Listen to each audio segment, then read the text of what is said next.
Hey everyone, what's up? It's your host Drew from the Drew Experience, aka White Autistic Charles Barkley. Make sure to hit the like, share, subscribe button to the Drew Experience on all platforms. But the long form conversations are on one Kyokushin. Man, today I'm joined by one of the best. I've been wanting to get this guy on for such a long time. Guy's a dedicated martial artist. He's got a Kyokushin background. He does Brazilian Jiu Jitsu. He's done stuntman work. He's the man of the people, hailing from New York, USA. I got Ricky Barksdale. Welcome to the show, Ricky. What's up, everyone? How's everybody doing today? Yeah, man. No, it's good to have you. It's great to do this. It's like I saw like your work, and we have some mutual friends. So it's like yeah, you're quite the Renaissance man, I have to say. I try to be the jack of all trades, Mhm. master of none. Like I just like to do things. It's hard to explain. Hey, you want to do this? Why not? Give it a shot. Go for it. You either learn that you want to do it again or you don't. Mhm. Very true. It's very true. Like everything. Like sometimes people will get into one hobby, it turns into something else, and then sometimes you just want a change up of everything. And it's good to Yeah, see you. And it's good. Some say you should be a master of one thing. I agree with that, but by being a master of none, you have all more avenues, and then when you want to go back to it, if you like it, yeah, as you said, do it again. yeah. So, how did you get started in martial arts exactly? Because you have a Kyokushin background, and and is it Kyokushin or Shidoken? Because I know Shiguru where you have Kyokushin. Kyokushin. Okay, Yes. perfect. So, how did you get started in finding Kyokushin? So I've always been into martial arts. Mm-hmm. Ever since I was a kid. I used to watch the Kung Fu at noon every Saturday with my father or my grandfather.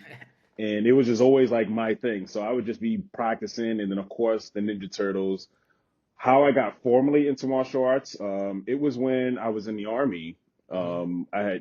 I didn't know anything about Kyokushin at that time, but I didn't know I was in the birthplace of Kyokushin.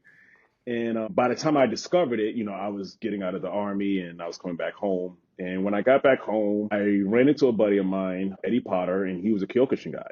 And he asked me if I wanted to go to one of his promotion tests. And I went and I got to see it firsthand. I'm like, oh, this is interesting. And then that's how I met a mutual friend named Seijo Imazaki. He has his own school in Chicago, Illinois. And he took me under his wing and I first started training with him.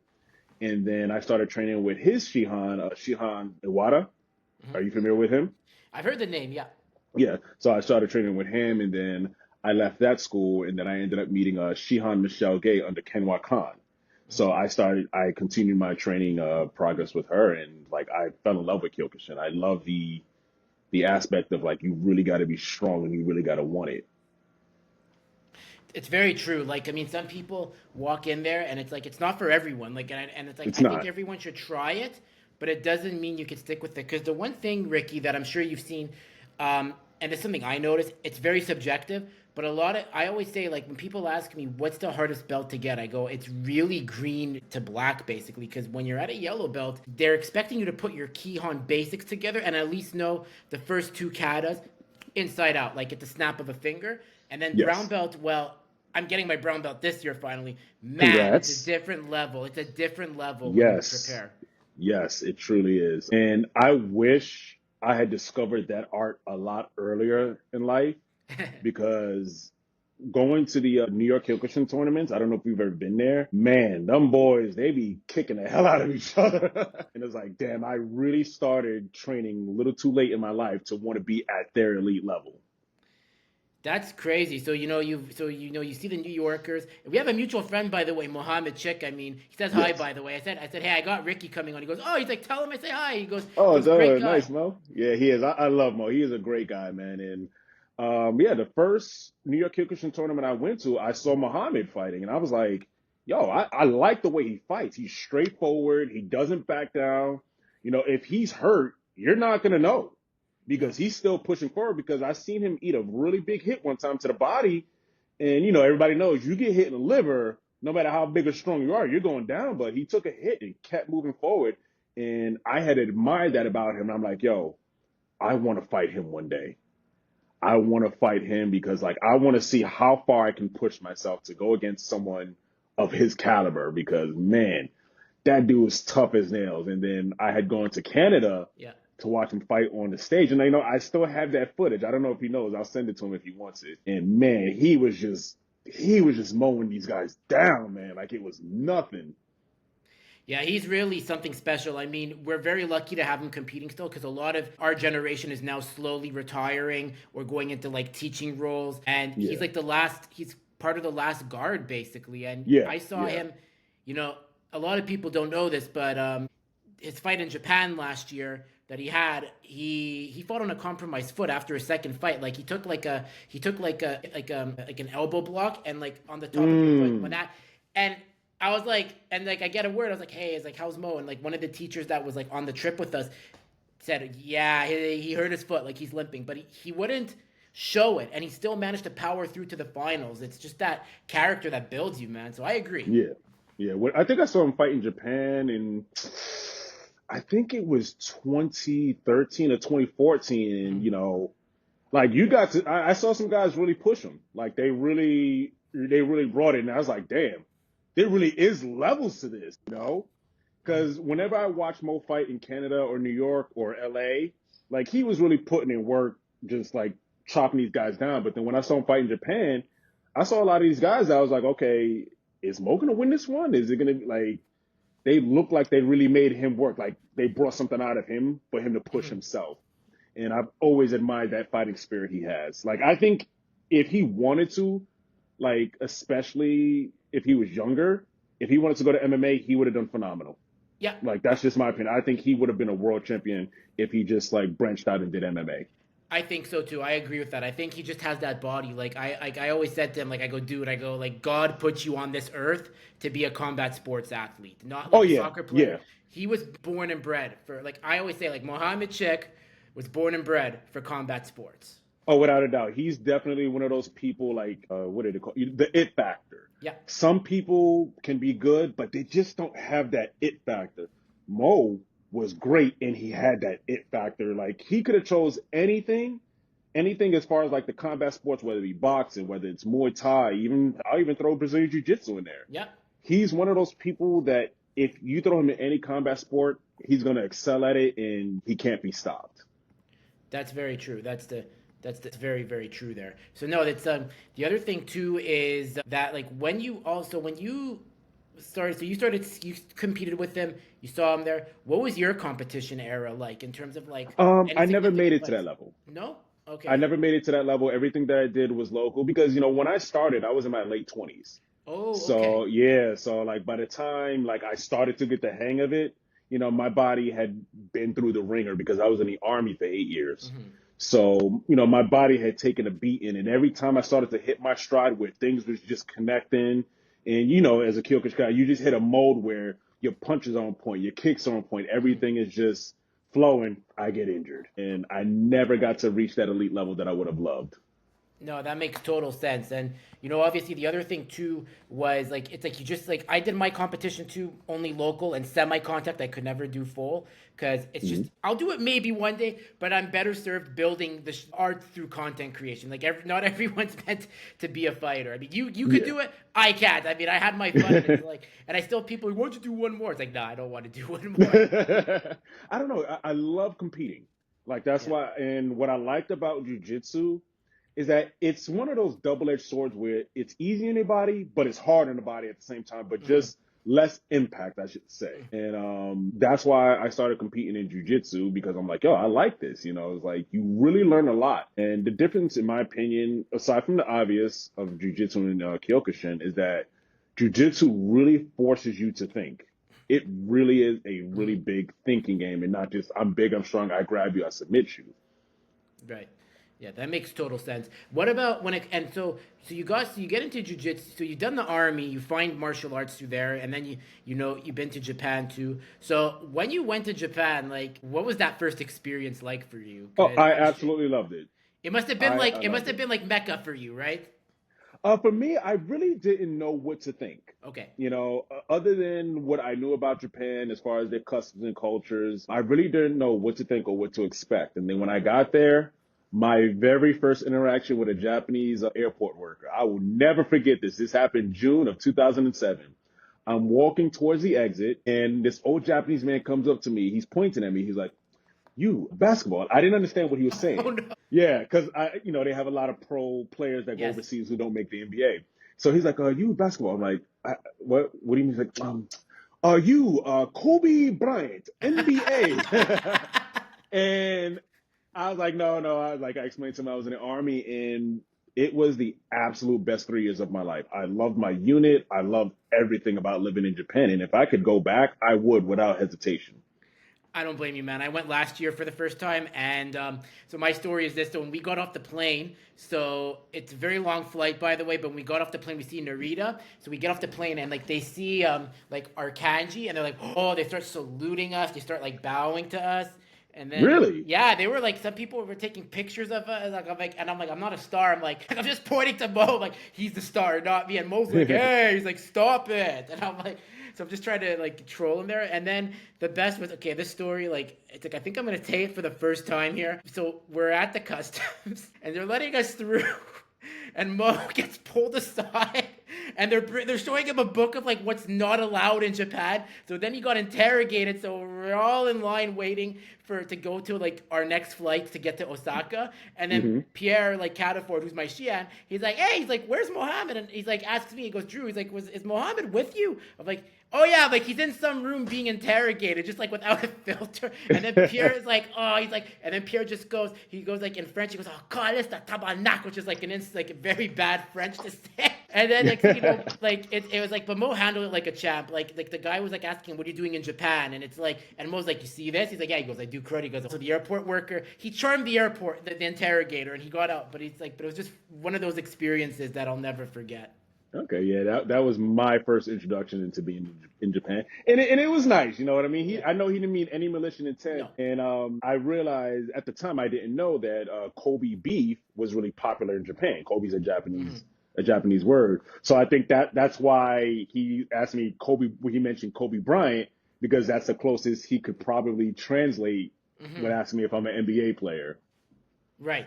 That's very true. It's a very big. It's a very nationalistic society, and they're open minded, but there's still that segment that's not as open to the world, and that's not a Yes. big deal. Like it's just the way they are. Like you just learn to accept it when you're there. I think Japanese people today are a little bit more open to other Yes. cultures. Like if you compare it to, let's say, I guess you could say during my time, and again, this is like 2007 to No 2010. social. This is like the birth of social media, basically. Yeah, at the time, if I remember, the only thing that was around was MySpace. Yeah, Yes. MySpace was the only thing that was the big, the big social media. Hmm. So I think today they're definitely more open to other cultures and customs. But of course, when you go there, when you visit a host country, you still want to show the respect that is expected. Hmm. And unfortunately, my time there, I've seen many Americans do dumb shit and they get wrecked. And I'm like, you got to realize the Japanese police train in judo. You're about to meet the concrete at a very fast pace, and it's gonna hurt Though the a best was lot. the best story I have. Okay, so we Hmm. went to Kyoto and there was like a monkey park, and it says on the sign, "Don't feed the monkeys and don't stare at them because it gets them angry." It's one American couple, like influencers, like Oh man, man, whatever you're thinking, I'm in agreement with yeah. you. And I am literally, this 100% with one you. girl took a selfie with the monkey, then stares it down, and next thing you know, the monkey just takes like its poop and just throws it right in her face. And then Pierre, his wife, and me, we all look over, and Pierre goes, "Oh," he goes, "Yeah," and he's like, "There's an influencer learning the hard way today. It was Fafo Japan edition." Yep. You know what? I've realized with social media today, I realize with social media today, people got to learn the hard way. I don't know what the disconnect is of how you just know when the sign says "Do not do this." Why are you going to do it? I mean, Exactly. she's got to be lucky. Worst case scenario is that he just threw poop at her, because these monkeys are really strong. They look at them, they're small and cute, but let them grab a piece of your hair. It's I've seen over. it happen. This guy was antagonizing a monkey, trying to toy with him. He got a little too close. The monkey literally just grabbed just the edge of his hair Hmm. and ripped that shit all the way back. And it looked like it did it with little to no effort.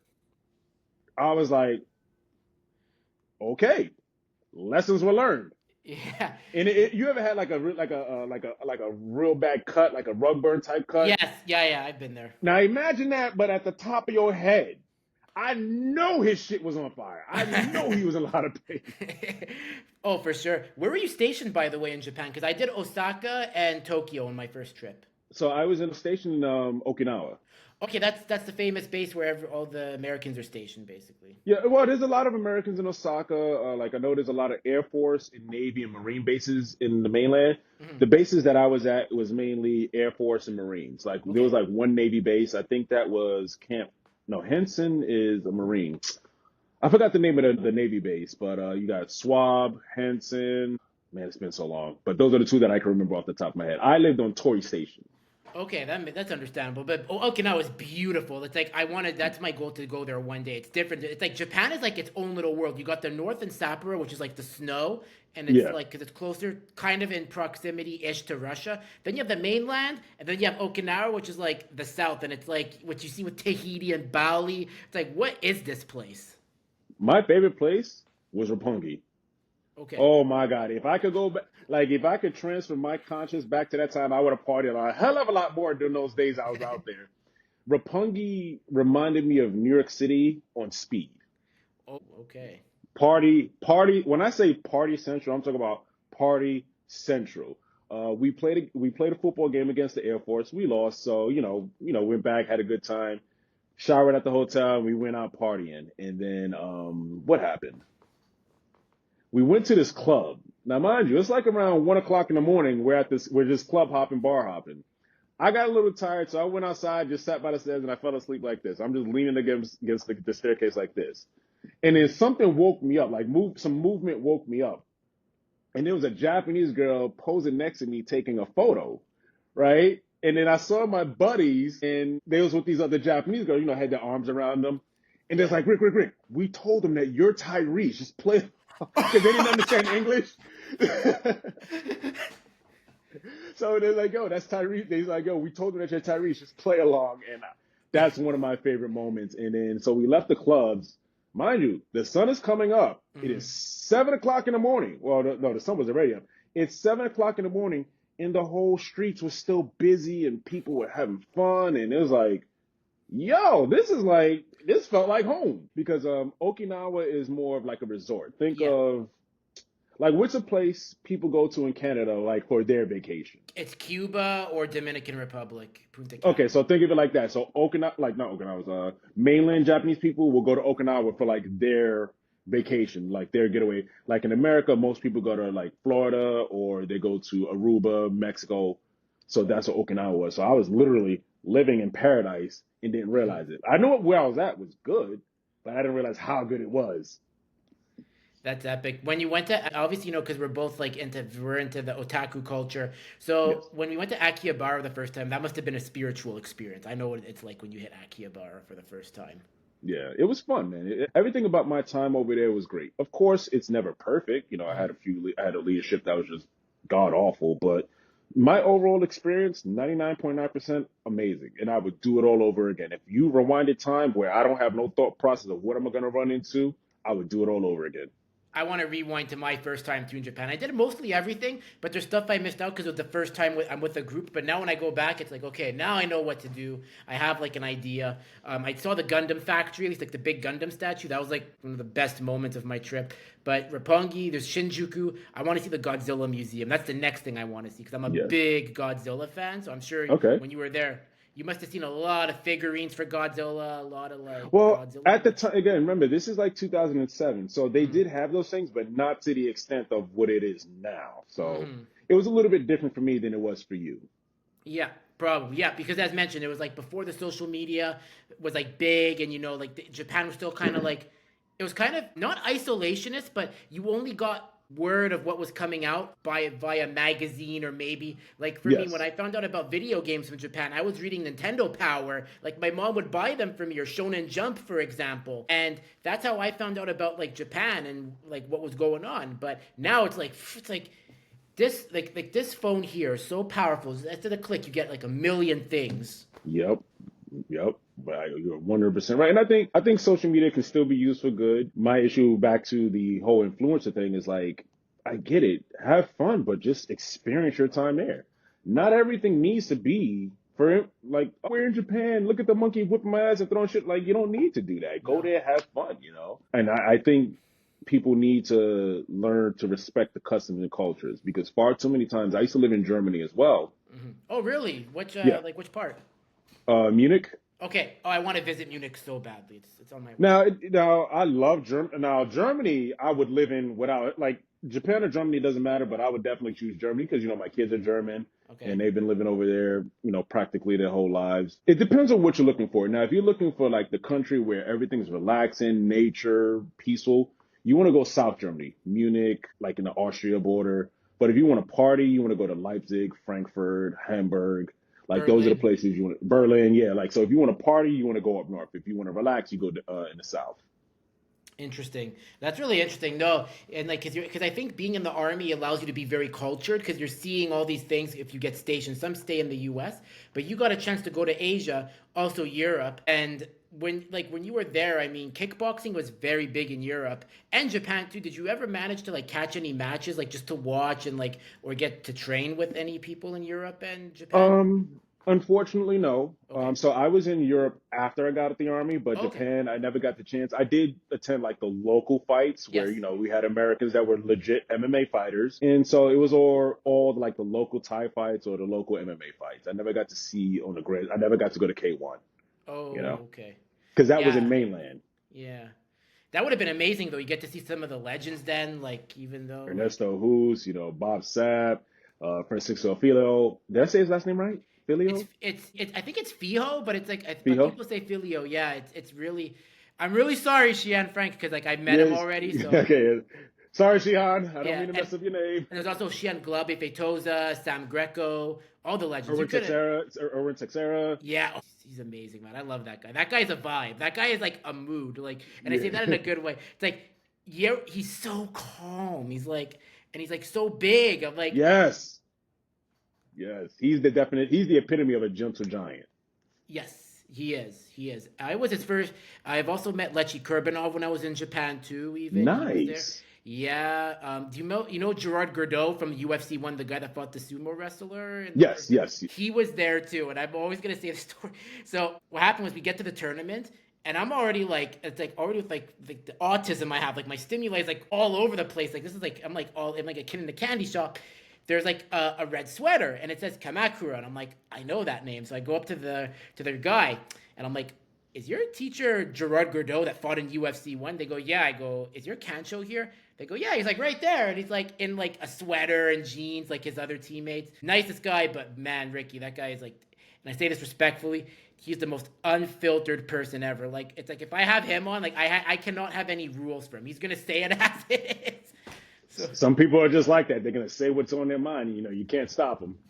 no, but he was super cool. Like, didn't miss a beat. I'm like, what'd you do with the tooth that you kicked out of Taylor Tooley? He goes, oh yeah, I had it stuck in my foot and I had to give it to the UFC for their Hall of Fame after. So he still, he still, he had jokes, but very, very like, it was insane. Like, what a tournament, man! Like, it's like you meet these legends. When you were in New York, and you know, obviously you saw Mohammed. Was there anyone that you saw that got you starstruck? Actually, Oh man, it was a Russian dude. I can't pinpoint his name. Gordetsky. The Russians have such hard last okay, names. so I'm gonna give you a few names because maybe it'll jog your memory. There's Okay. Eremenko, who Mohammed fought in 2012. Yes. Goderzi Kapinadze, right? Is he in Yes, Georgia? him. Yeah. Bruh. That dude is a goddamn buzzsaw.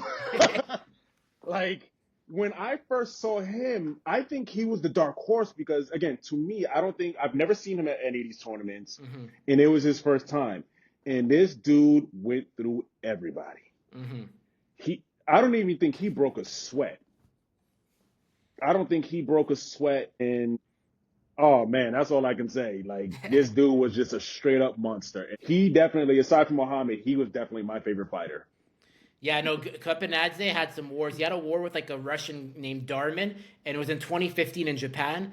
And it was such a war that, like, because Zahari Damyunov from Bulgaria won that Yes. world tournament. Yeah, yes, I remember. Yes, but before that, the draw was like they had Kapinadze fight Darman. It's I would say it's Marvin Hagler and um, Tommy Hitman Hearns of Kyokushin in Japan. It's on that level. It's not comparable. I don't want to because I don't want to offend any boxing aficionados, Yes. but it was on that level. Like they were just like someone was getting knocked out in that fight. Yeah, like somebody's getting knocked out or having their ribs broken because man, his spinning back kick, oh my God. If he connected, I feel like he's breaking something. Whenever he threw that spinning back kick with his heel, I felt like every time he connected with it, something has got to be broken or they're hurting and they're just trying not to show it. Me, I'm like, you got it.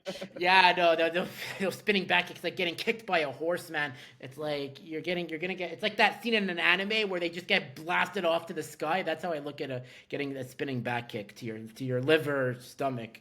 Yes. You're like, good night. Like you're gonna learn what pain is that day. That's for damn sure. Very, very true. So then, obviously, because as I say, you're very into the arts and all, which is like very respected, and you became a stuntman. How did that happen exactly? What led to becoming a Oh stuntman? man. So to shorten it down, Hmm. when I got out of the military, I wanted to model as a joke. And the Okay. joke was like, I want to model so my kids can see at one point dad was handsome, that's how he got mobbed.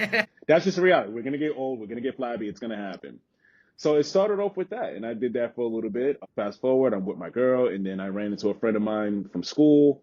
I had senior years. He asked me if I thought about acting. I said not really, but again, I love a challenge, so I just ran with it. He gave me the information, and I started doing a lot of background work, Hmm. right? And I doing background work, I felt like it helped me understand the business compared to somebody who's just thrown in it right away. So I did background work for a couple of years, and then I started like, slowly working my way up the ladder. And in the background work, making your way up the ladder is like you go from just somebody just walking by just there to being the guy that's like next to the main stars and like they call it featured background. Hmm. And then what started all of this was my buddy Nason. We trained it with Shihan Michelle. One day he calls me up. He's like, "Hey Rick, I'm doing a fight scene for this project. Is this something you'd want to be interested in?" And I'm like, "Yeah, sure, no problem." And I met the guys that did the training to help people learn how to react for film and how to sell hits, things like that. And I did the fight scene, and the rest is history. And the bug bit me, so I started training with the guy. Like I guess you could say he's my mentor. He's the one that got me into the business, Lang Yip. He taught me everything I needed to know as a stuntman, how to sell hits, how to give hits without hurting someone, how to do basic falls, and that's it, man. Like that was the bug that bit me, and I pursued forward. How I fully got invested into it, I just kept pursuing. My girlfriend Simona at the time, she practically took care of everything as I was making this pursuit. Like she Wow. paid all the bills. She helped me get to and from auditions. Um, she even paid for my membership, and at the time it was $4,000. Like she laid the foundation for my career, right? She helped me get new headshots. Like she did all of the groundwork, even though my body was taking the beating, doing the training, working for crap pay, working for free, working for food, as far as like the films because they couldn't like indie and student films didn't have that type of budget. And then when she helped pay for my membership right there, is like my career took off. Had she not helped me in that exact moment in time when we were together, I would have missed out on all the other projects that followed up afterwards, simply because I wasn't union and not for the lack of skill. That's insane, man. That's why it always pays to. That's why, guys, whenever you're going, this is a message to all the males out there. Find yourself a woman that supports you at your lowest, because a lot of these females, there's amazing women out there, but you got to find those few that really share the same vision as you. Yeah, she was the one. When I say rock bottom, she was there. When I had absolutely nothing, and she was there, and I would not have my career if it wasn't for her. That's amazing, man. That's really amazing. Did you ever work with other stuntmen, like say Frank Trigg or Jay Haran, who are also pro fighters? Because they've also done Jay stunts. Haran's my buddy. I worked with No Jay Haran. way. Yeah. My actual, now that you mention it, my very first stunt job was working with Jay Haran on a TV show on Netflix called The Get Down. Okay. That was like my first official on film stunt job. And Johnny C, it's hard to pronounce C and Tempo, Italian brothers, right? I get there and Johnny's like, "Oh, so you're Rick. Nice to meet you, man. I heard a lot about you. All right, so this is what you're gonna do today. Have fun. Don't get hurt." Left. I'm like, uh, what? Like he just laughed. I don't know what I'm doing, but Jay told me like, because Jay at the time he was the more experienced stunt performer Yeah. on set that day. He's like, hey, don't worry about it. You're gonna do this, you're gonna do that, you'll be okay. And the rest is history. And I've worked with Jay in about four movies and about three TV shows. But he's a good dude. I love working with him, man. He's really awesome. No, it's really amazing to see how he took fighting and parlayed it into acting and stunt work, and he's like done amazing. He did the last Roadhouse, even like had like a Yeah. scene in there too. So that's just amazing to see. It's like that's why like it's like the saying goes: when you're a pro fighter, yes, it's good to get that fame and the money, but be smart with it because it's not going to last forever. Yeah. Fighting is a young man's sport. Same thing with stunts. Hmm. I'll be 42 next month, and before my accident with my neck, I Hmm. was realistic that there's only so much my body can take hitting this concrete, even though I got the protection on. Yeah. That's just a reality, because I think one time I took a fall, and I'm like, that kind of hurt. Yeah. Didn't hit anything sharp, no nothing ragged. I fell. I watched the playback. It was just like it's getting there now. Yeah, no, it's understandable. I mean, plus, when it comes to movies, I mean, obviously, like, I'm sure, like, you work with them, but I'm sure you like watching them too since you love anime. What right now is one of your top films, like, that you've seen, like, in the past 5 years, you'd say? In the past 5 years, It's already 2025. It's crazy. I know it's crazy. Outside of the Marvel films, Hmm. man, I have so many in my head, and I'm just having a brain fart right now. It's all right. But Tough I mean, question. let's go back further. The Raid The one Raid? and Okay. two. 22? Okay. That really sparked my interest to really get good at this. Now, I don't know if you've ever seen those two movies, but they are phenomenal. They're Indonesian movies. Now, the first one didn't get a lot of promotion, right? Hmm. It's an Indonesian film. Nobody knows the actor, whatever. I went to the theater, damn near empty, like probably like 10 people in there for the Hmm. first one. And I was like, yo, what the hell did I just watch? Because the action was just amazing. Fast forward 3 years later, part two comes out, brother. The entire theater was packed, right? And there's a fight scene at the end that happens in the kitchen. When I say as a stunt performer, that is the standard. That is without a doubt the absolute standard that you want to leave the audience feeling. Hmm. And they're fighting, and then it's starting to hit that peak moment where it's almost over. Hmm. He does his thing, and then the entire theater erupted. Like Okay. I'm getting goosebumps just thinking about that day. The entire theater erupted from when he killed the last guy, and people were clapping, cheer. The cheering and clapping went on for like the next 2 minutes. I practically missed like 2 minutes of the movie after it because of how loud that theater was. And as a stunt performer, it led me with that. You know what? I want to leave an audience with that same exact feeling. I That's want to insane. leave the audience cheering and screaming just like that. That's amazing. No, and I kind of take that to what you just said there. It's like that screaming, that wow is like how I kind of apply what I do with my podcast. Like when I have people come up to me and say, your photos are amazing. Hey, your vids are amazing. Like those post fight interviews, that I love what it's like it gives you that juice to say like and that fuel to say, I can take this to another level now. Like I know what I'm doing. Yes, yes, 100%. Like the biggest props that I've got for my two stunts that I've done, one was a car hit on Luke Cage, and the other was a stair fall on Law and Order. Okay. When I did the stair fall, now this is a funny story. So they rigged the chair to break on impact, right? Yeah.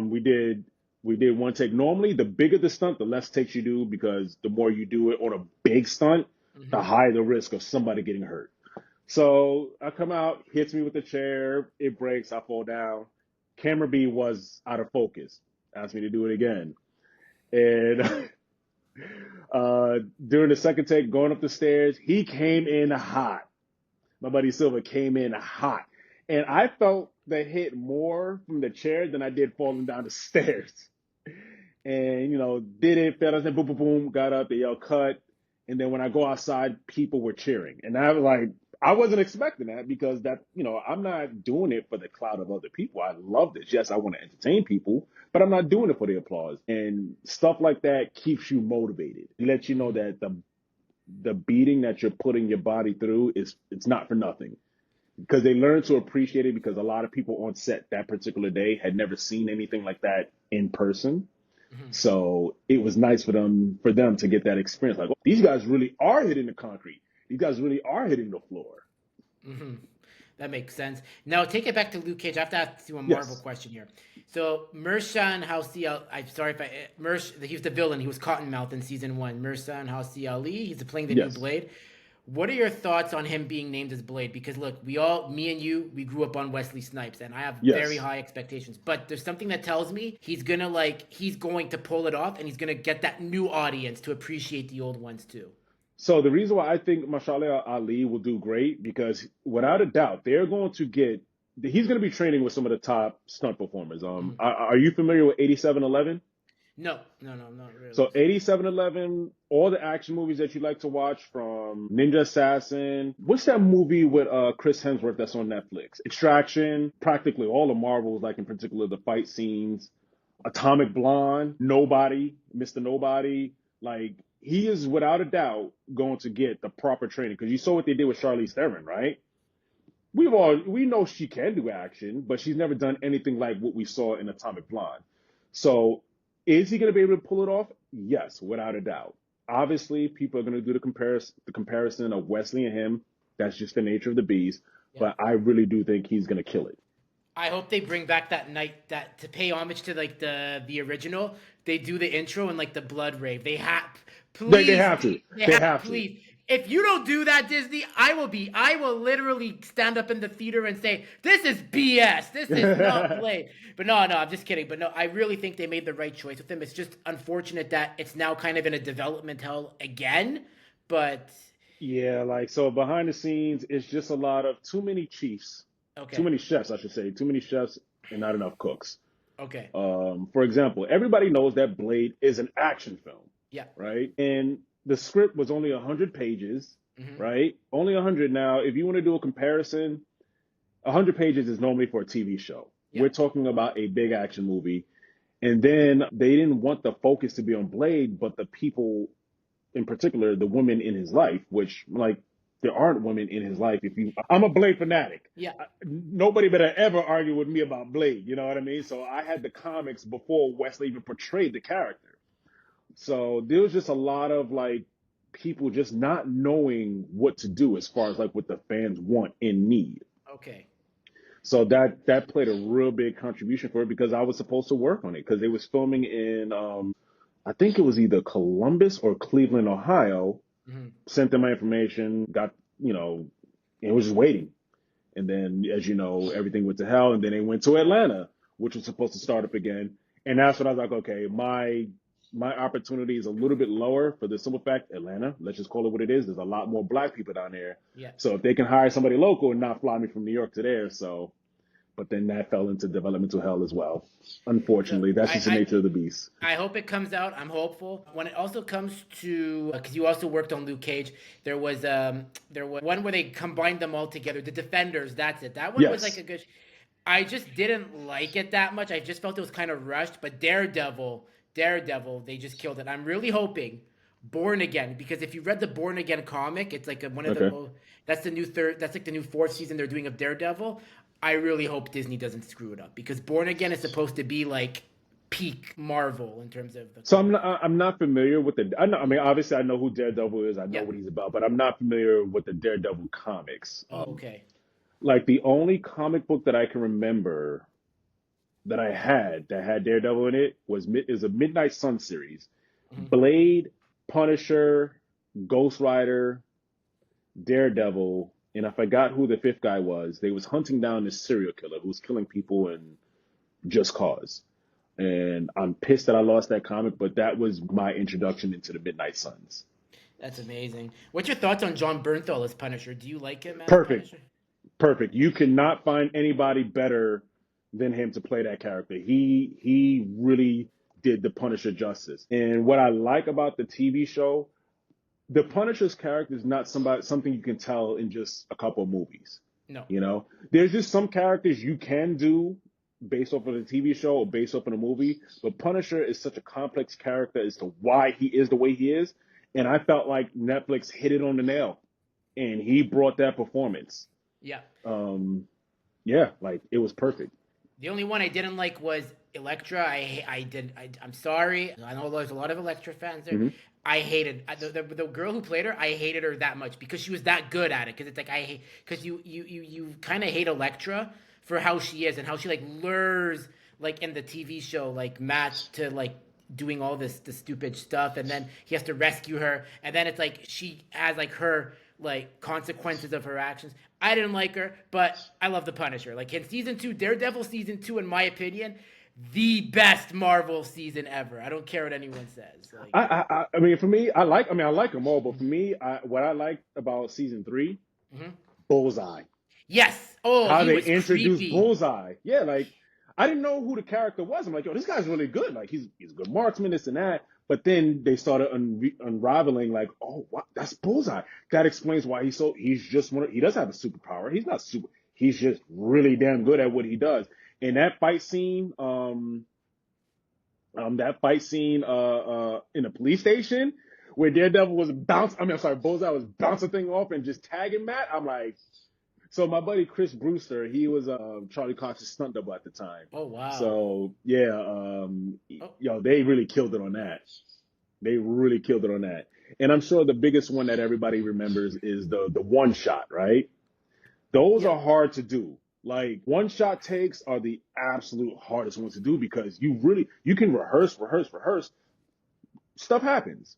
But so what a lot of people don't know, right? During the season one of the hallway fight scene when he went to rescue the kid, Mhm. so when they backed into the room, let's say it's Charlie Cox doing his thing. When they backed into the room, Chris would be the next one to come out, continue on the fight scene. And then went to the right side of the room because they just went around. When it went to the right side of the room, they had Chris come out.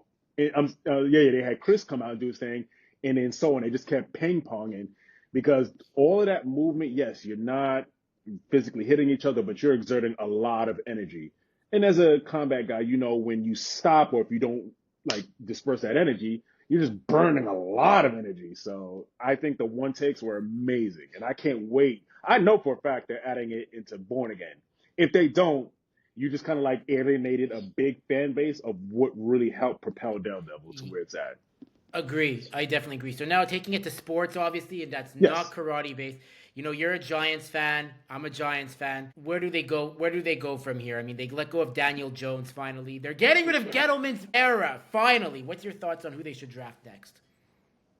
We need a quarterback. Yeah, we do. Everything always starts with a quarterback. I don't know who to choose, whether it's Ward or Sanders. I'm like, Mhm. you can't go wrong with either one. But outside looking in, I feel like Ward is more NFL ready, I should say. You can't go wrong with either one. But unfortunately, we know the Giants are notorious for not drafting a black quarterback when they should have, right?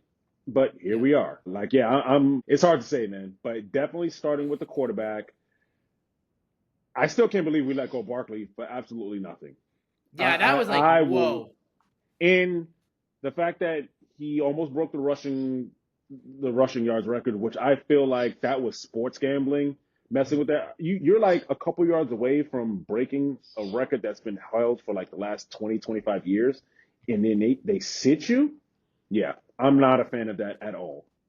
Records are meant to be broken. He had the opportunity, and the Eagles organization shat on him, which is why I'm hoping that they lose.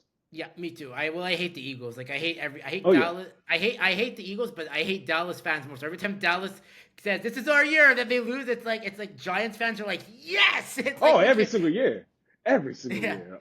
But yeah, I think the Giants, and we need a second receiver option to complement Neighbors. Yeah. Neighbors, without a doubt, we saw what he did with. Let's just call it what it Nobody. is. Like nobodies. You know what I mean? I get it. To make it to that level, you have to be somebody.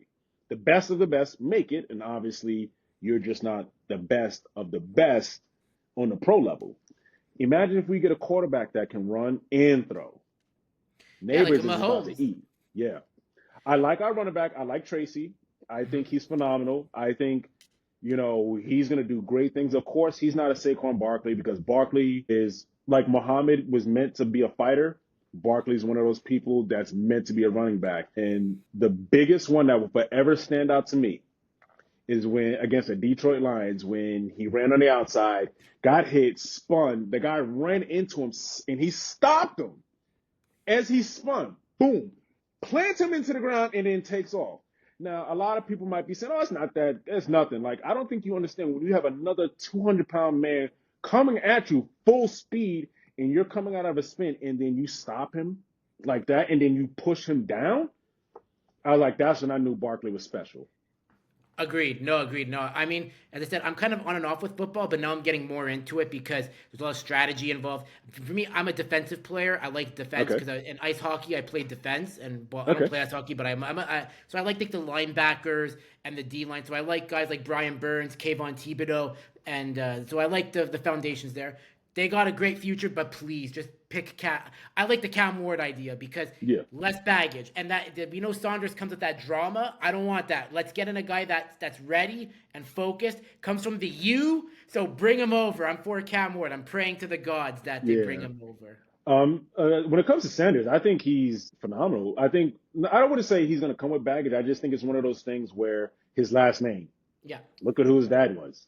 You know what I mean? His dad was the greatest, not just NFL player, but athlete because he played baseball and, football. So I think he's going to have a lot of pressure to live up to his father's name. And I think he'll do great, because look at what he Mhm. did in Colorado. Like, Dion took, Primetime took that low dunk team and made them, Oh, due to yeah, we got an incoming call there. Now it's back. It's resumed. Can you hear me? Can you hear me? call me. I know I saw that there. It said someone tried to call Ricky. I was like, oh, okay. We didn't lose him there. We didn't lose him. Don't worry. That's good. I'm But still here, no, that's guys. amazing. It happens. But that's what's fun about being the boss of your own show. Like you let it's fun to let these kinds of things happen in a sense. But it happens. But no, I agree with you. It's the Sanders name. Like what's he gonna do in that league? So I get it. Yes. But the Giants, listen, I'm glad they got rid of Daniel Jones. They should have never given him that money. And it's finally end of an era. Finally, they're getting rid of all the Gettleman mistakes. And you know what it was? I know. I mean, we know why the Giants drafted Daniels, right? He looks like Eli. He's got the same mannerisms of Eli Hmm. Manning. So they was looking to strike twice, strike Hmm. lightning in the bottle twice. That's what they were going for. And I really felt like at first I felt like, okay, he's a rookie. He's not going to be Eli, but we may have our new version of Eli. I was all aboard the Daniel Jones train. I'm like, well, not the quarterback I wanted, but let's see what we got. So in play, I'm like, okay, I like this. By the time he got up to his fourth season, I was done with him Hmm. because he was still playing too much like a rookie. He was Hmm. still playing like he had happy feet. Now I get it. His first 3 seasons, man, that O line was horrendous. Yeah. My man was literally playing for his life.